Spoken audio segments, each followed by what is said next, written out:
verse 19. And let me read this. It says, Thy dead men shall live, together with my dead body shall they arise. Awake and sing, ye that dwell in dust, for thy dew is as the dew of herbs, and the earth shall cast out the dead. Now put with that the wonderful fact that these people are looking back during the time of the kingdom here on earth. The fact that they went through the Great Tribulation period, and as they went through the Great Tribulation period, it was like travail of a woman with child. And now they are in the millennial kingdom. And he goes on to say here, Thy dead shall live. Now, this is, as it were, the voice of Jehovah breaking into the prophet's reverie as he looks back. Thy dead shall live. Well, who's dead? Well, obviously, I think it's the nation Israel. That's what he's talking about in this chapter.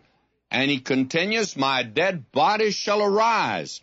Now, some interpret this as the national resurrection of the nation Israel, as it's used in Ezekiel 37, where we have the valley of dry bones as the counterpart.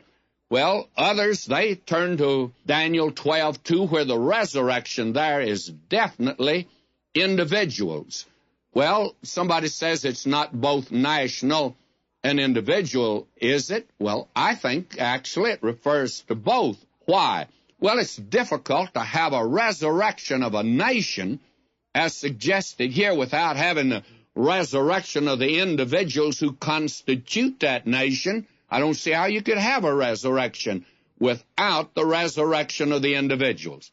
Now, these dead are now included in the Hallelujah chorus, and the word is, Awake and sing. Now, the thing that impresses me about the millennial kingdom here upon this earth, you and I are living on an earth that's actually, in one sense, and if you want a doleful picture of it, it's a cemetery. They're dead everywhere today. Cemeteries everywhere. And there's not a moment of the day or night but what there isn't a procession on the way to the cemetery. Now, that's not something to think about all the time, because it's not a pretty picture. But God says this earth was never intended to be a big cemetery. He's going to stop that trend, and he'll reverse it. He's bringing back from the dead not only the saved, but the lost, and they're being brought back for judgment. The whole thought here is that this earth that you and I live on will never have a dead body in it throughout eternity. That's going to make it a pretty nice place to live.